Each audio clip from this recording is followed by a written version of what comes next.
Boa noite. Aqui a gente vai apresentar o projeto da terceira unidade da disciplina de Sistemas Embarcados, que nesse caso foi a estação meteorológica compacta, né? Que a gente está tentando simular uma estação solarimétrica para uma medição de viabilidade solar. E aí o grupo é composto, né, por mim, Matheus Andrade e Juan Gustavo. E a gente foi orientado pelo professor Wallace. E aí, dando início aqui à apresentação, a gente tem os objetivos iniciais. A princípio seria desenvolver estação meteorológica compacta, monitorando a temperatura, umidade e radiância, né? E depois é, visualizar esses dados de alguma forma. E nesse caso era o LCD, e aí optamos por escolher o protocolo I2C. Posteriormente, a gente definiu um novo objetivo, que era apresentar também esses dados e um dashboard no celular para o usuário. E aí utilizamos o Wi-Fi e o MQTT para isso. E aí ainda colocamos no final um comando do usuário para conversar com o ESP, né? A partir do celular. Bom, dá prosseguimento. Bom, a arquitetura geral do projeto é definida basicamente dessas cinco etapas, né? Os sensores, eles realizam a aquisição dos dados ambientais, de temperatura, umidade e radiância. Logo em seguida, o ESP ele vai processar e coordenar as tarefas, né? Por meio das tasks. E aí a gente está utilizando o FreeRTOS, que ele permite, né, a gente utilizar esses agendadores de tarefa para ter tarefas simultâneas e também o uso de mutex para fazer o controle dos recursos e também das tarefas, uma vez que a gente está utilizando o I2C para publicar, né, no LED por meio de muitas tarefas, nesse caso três, né, que é uma tarefa para cada variável líder. E aí, o quarto, que seria exibir as medidas líderes, né? E a etapa 5 que é apresentar esses dados no celular. Bom, pode passar aí. Então, bom, e aí, dando agora uma mais aprofundada nas ferramentas que foram utilizadas, né? Aqui a gente vai apresentar os periféricos. E nesse caso, começando pelo sensor de temperatura e umidade, que foi o DHT. Com ele a gente utilizou o periférico do GPIO, né, as portas de entradas digitais do ESP. E aí, para a irradiância, tínhamos o objetivo de utilizar um sensor de corrente, já que a placa, né, uma placa solar, ela fornece a corrente com base na irradiância. Porém, por não termos essa placa, a gente tentou simular essa irradiância por meio do potenciômetro, que ao girar o potenciômetro, alterava a tensão, e aí o ESP consegue ler essa informação, né? Por meio do conversor analógico digital, né? Periférico ADC.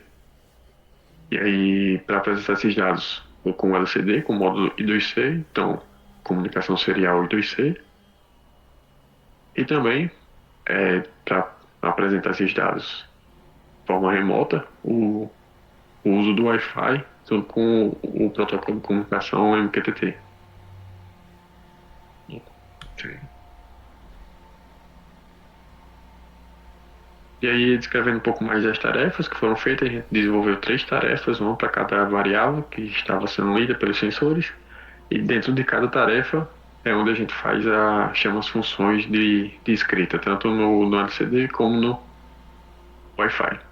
E aí a gente utilizou da propriedade do Mutex para fazer essa sincronização, tanto do acesso ao I2C como do Wi-Fi, para que não tenha essas escritas simultâneas das três tarefas. Pode seguir. Bom, e aí como que a gente fez essas comunicações? Para a I2C, a gente utilizou esse expansor PCF8574, que é justamente o módulo I2C que converte o barramento paralelo do display em serial, utilizando as duas portas do ESP32, a SDA e a SCL, e fizemos a escrita por meio do I2C no ESP sem o uso de bibliotecas. Então, desenvolvemos as funções necessárias para fazer a escrita, né?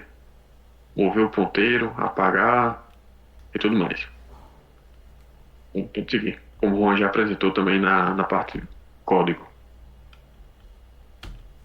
Passa para o Wi-Fi. Então, é basicamente aquele PRO, que é essa parte Era tudo que a gente fez na unidade 2, né? E essa parte é o que a gente desenvolveu de diferente para a unidade 3, que é enviar os dados de radiância, temperatura e umidade para um broker MQTT, né? Então, primeiro a gente fez o estabelecimento da conexão via Wi-Fi, né? Utilizando uma biblioteca. A gente também conectou a um broker público, ao broker público MQTT do HiveMQ, né? E a gente enviou os dados, publicou esses dados para lá, né? Enfim, a gente enviou os dados de temperatura, umidade e radiância, como eu já falei, e a gente, além disso, a gente recebia o dado do estado do LED, né? Como o Matheus falou, além de verificar esses dados pelo celular, também a gente implementou um botão simples assim, né? Só para verificar o funcionamento, para permitir acender ou apagar o LED interno do ESP de maneira remota, né? Pelo celular, só para a gente verificar essa transação aí também, né? Então, basicamente é isso. A gente conectou ao Wi-Fi e também conectou aos broker MQTT. E basicamente aqui é o nosso dashboard, né, que a gente obteve, onde a gente tem o valor de irradiância, né? Tanto a gente é mostrado um gráfico temporal do valor da irradiância. Nesse lado aqui a gente tem o botão que eu falei, onde a gente ao apertar a gente acende o LED, né? E os valores de temperatura e umidade. A gente vai mostrar isso aqui um pouco melhor quando a gente for exibir o experimento isso aqui funcionando. É basicamente o que já foi mostrado aqui, né? E basicamente isso.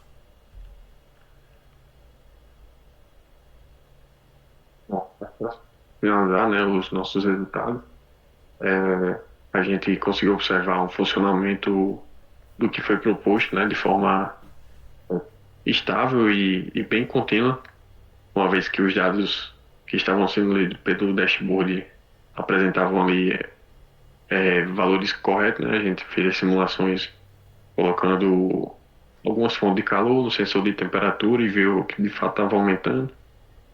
É, então, a comunicação e tanto a leitura dos sensores estavam ok, né? E aí fica aqui uma forma de expansão, né, do que a gente foi feito, que seria adicionar novos sensores. A forma como que a gente fez permite isso, né? Como a gente fez uma tarefa para cada temperatura, ao adicionar um sensor, bastaria adicionar mais uma tarefa para aquela variável que está sendo lida, né? E além disso, criar algumas funções de detecção de alarmes. No caso a temperatura chegue muito alta ou a irradiância esteja baixa, pode estar indicando ali sujeira ou sombra. Então, seriam formas do, do sistema se comunicar com o usuário, né, para fornecer mais informações com maiores qualidades também, né? E é isso.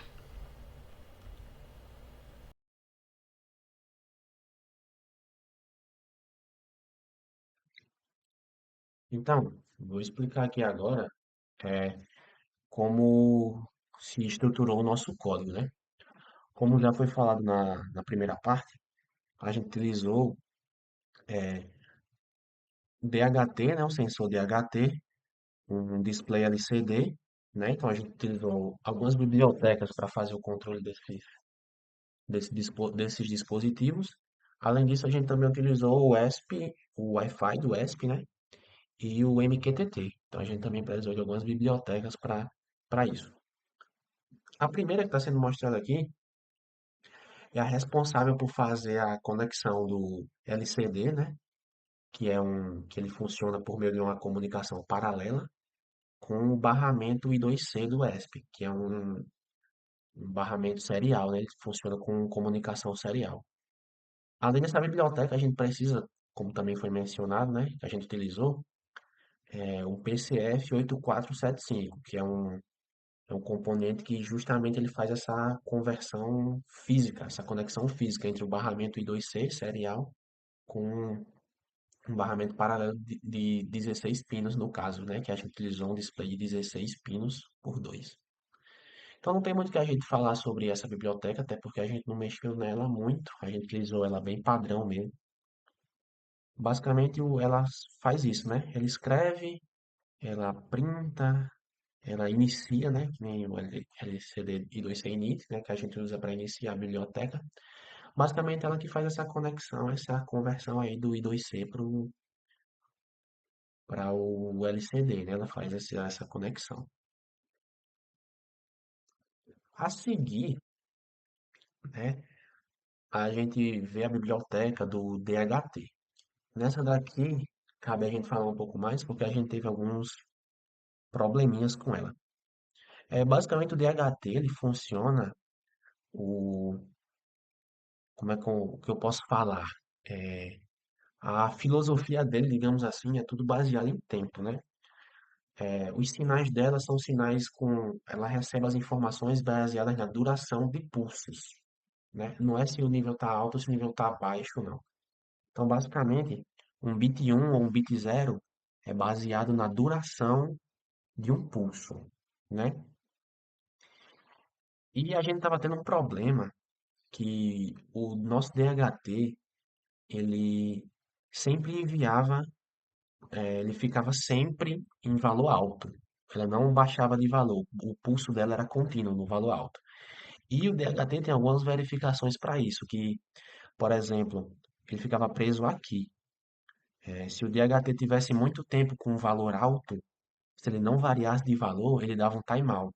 Significa que tem algum problema, né? Porque a gente está enviando dados binários, então a gente espera que em algum momento esse valor de um vá para zero ou de zero vá para um, né? Então ele faz essas verificações, ele ficava muito tempo parado aqui. E a gente descobriu que o nosso DHT ele não estava inicializando por meio dessa rotina aqui. Essa rotina aqui, ela faz o seguinte, ela manda um pulso, ela manda um sinal de 18 milissegundos. E esse sinal é responsável por dizer ao DHT que ele tem que inicializar e que ele tem que começar a fazer a leitura de dados, né? E a gente estava vendo que utilizando o VTask Delay, essa função, ela estava muito imprecisa e às vezes esse pulso não era de 18 milissegundos. E às vezes o DHT não entendia que era para iniciar. Então a gente utilizou essa função aqui, que a gente fez essa modificação de utilizar o ESP-ROM Delay microsegundos, que ele é um pouco mais preciso. E a gente definiu aqui o timer de 18 milissegundos, e aí sim ele começou a entender que ele deveria inicializar e começou a ler os valores, né? Além disso, nessa biblioteca, ela é simples, né? Ela só vai, digamos assim, decodificar o buffer do DHT. O DHT envia um buffer e basicamente o getTemperature e o getHumidity, ele pega as parcelas desse buffer que dizem qual é a temperatura e qual é a umidade, né? É uma parcela de bits binários. Então ele pega os bits responsáveis por dizer a temperatura e a umidade. É basicamente isso que ela faz aqui. Em seguida, a gente tem, digamos assim, que é o diferencial do projeto da unidade 2 para o da unidade 3. Até aqui foi só a unidade 2, né? O que a gente acrescentou agora na unidade 3 foi a parte do Wi-Fi e do MQTT, que a gente está definindo aqui, né? Basicamente, ela são bibliotecas também simples, né? A gente tem um handle do MQTT para tratar os eventos, né? De quando está conectado, de quando está desconectado, quando se inscreve em algum tópico, entre outros. Basicamente, o que a gente utilizou aqui foi para se conectar. Então, quando ele se conectar, a gente se inscreve em um tópico, que é o tópico Juan/LED, que eu vou explicar mais na frente do que se trata. E,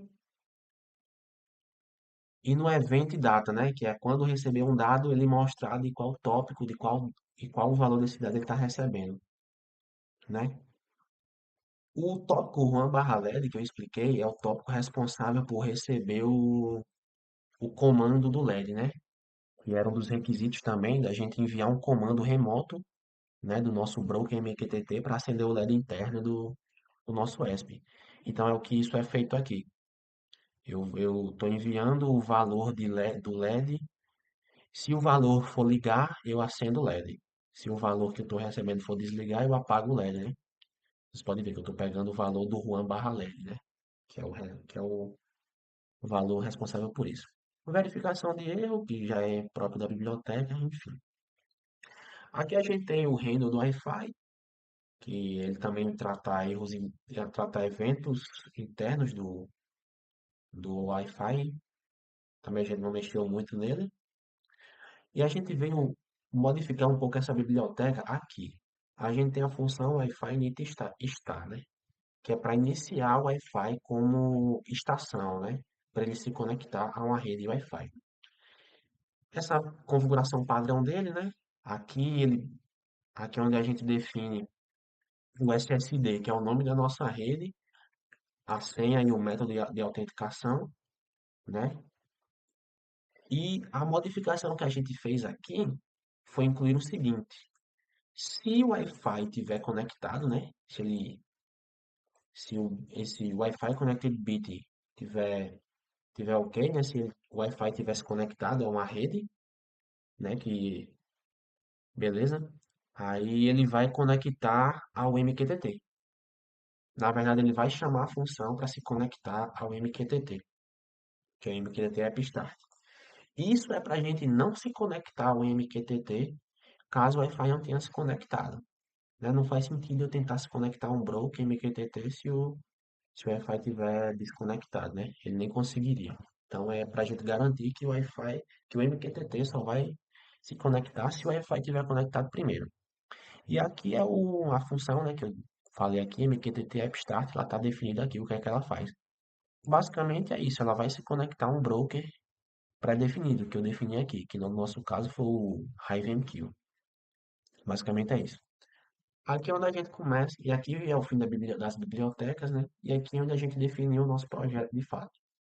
Aqui tinha, a gente definiu os pinos do SDA e SCL, do canal I2C, os protótipos das tasks de temperatura, umidade e radiância que a gente mediu, né? A definição do semáforo. A gente, como eu não falei, né? Mas aproveitando o gancho, para controlar o acesso dessas tasks ao LCD, a gente utilizou um semáforo, né? Para uma tarefa não tentar acessar enquanto outra estivesse usando. Basicamente foi isso. Ah, aqui também tem, aqui e aqui embaixo, a gente tem a calibração do ADC, né? Que a gente utilizou para o sensor de radiância solar, né? No caso, a gente simulou. Enfim, aqui é onde a gente define, basicamente a gente tem o main, né? Onde a gente realiza a conexão do Wi-Fi, a gente define o nosso mutex, inicia o I2C, enfim. E cria as tarefas também, né? A gente criou a tarefa VTESC umidade, temperatura e radiância. A definição das tarefas estão definidas aqui, né? Temperatura e umidade elas seguem o mesmo padrão, porque ambas vêm do DHT. Basicamente, ela vai ficar constantemente, né? Tem o while aqui. Ela vai ficar constantemente verificando o status do DHT. Se o DHT estiver ok, ele vai chamar a função getTemperature. Ela vai pegar a temperatura. Aí ele vai verificar o semáforo que a gente definiu, né? Se tiver ok, se eu puder acessar se o semáforo estiver livre, significa que não tem outra tarefa acessando o I2C, então eu posso ir lá e escrever, né? Tá definido aqui, né? Eu posso escrever no nosso LCD, no nosso display, a temperatura. E aqui na parte de baixo é onde eu estou enviando a temperatura também não para o nosso broker MQTT, no tópico Juan/temp. Então aqui eu estou enviando para o LCD e aqui eu estou enviando para broker MQTT, né? Lembrando que a gente tem que converter para string. Então eu tenho que fazer essa conversão. Eu estou enviando, na verdade, o temp str, que é a temperatura, né, que eu peguei aqui e convertendo para string. A umidade segue a mesma filosofia. Eu verifico também se o DHT está ok, chama a função humidity. Se o semáforo estiver liberado, né? Se não tiver nenhuma outra tarefa acessando o LCD, eu acesso e escrevo lá a umidade. Da mesma forma, eu envio isso para o nosso broker MQTT. Tá aqui, Roboan barra umid. Aí a radiância é um pouco diferente, né? Porque a gente não utilizou um sensor de radiância, no caso, uma placa solar, mas a gente sabe que uma placa solar ela varia a corrente de acordo com a irradiância que ela está recebendo. Então, basicamente, a gente utilizou um potenciômetro, né, para a gente variar a, a resistência dele, variar também a corrente. Quando a gente variar a resistência, vai variar a corrente, né, porque a nossa tensão está constante. Então, consequentemente, a gente conseguiria, entre aspas, saber qual é a potência solar que ela está recebendo, né? A gente arbitrou uma área básica, uma área padrão de placas solares e fazendo as conversões aqui por meio do ADC, a gente faz o cálculo do que seria a irradiância solar, né? Que seria a potência dividida pela área. A gente utilizou isso aqui meramente para poder utilizar o canal ADC, né? Para a gente dar um uso para o canal ADC, já que a gente não tinha o sensor de radiância. No caso, a gente trocaria somente, seria da mesma forma, a gente só trocaria o potenciômetro por um sensor de radiância que ele funcionaria da mesma maneira. E aí, da mesma forma, a gente vai verificar se o semáforo está livre, né? Se eu puder acessar o LCD por meio do I2C, eu escrevo a radiância lá no display. E aí eu não mencionei nas outras, né? Mas eu sempre tenho que liberar o semáforo, né? Eu dou um X semafor give, né? Para o nosso LCD Mutex. Da mesma maneira também eu vou escrever ele pro Juan e Hadi, né? E basicamente é isso, o código e o funcionamento, o projeto funcionando, vai vir logo na sequência.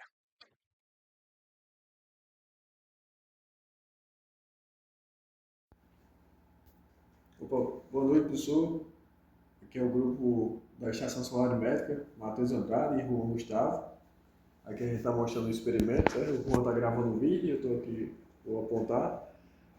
A gente está utilizando o ESP32, o display com o módulo I2C, aqui no caso, o sensor de temperatura e umidade DHT11, e está usando um potenciômetro para simular a irradiância, né? E aí aqui a gente vai fazer uns testes para mostrar a variação tanto no display como no celular, certo? O celular que a gente está usando um MQTT, está mostrando aqui o dashboard com a irradiância, o histórico da irradiância, a temperatura e a umidade, e aqui um botão para acender um LED lá no ESP, né? Aí pronto, a gente vai mudar aqui o potencial, indicando. Esse display que a gente pegou aqui está um pouco ruim, mas eu vou alternar devagarinho e vou mostrando aqui, ó. Tá 2000, aí tá 1099, 1200.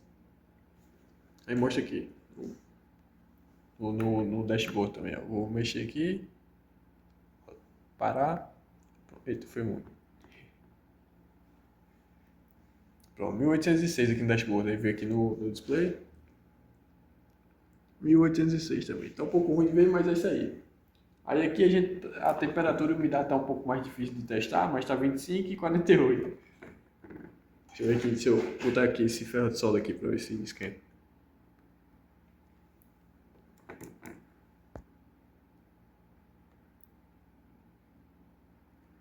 Aí vai demorar.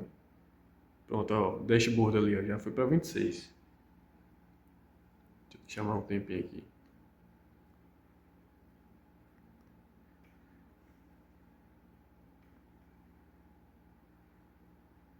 Ó, 27. Montou. E aí aqui o botão, né, que ao apertar o botão ele acende a luzinha no ESP.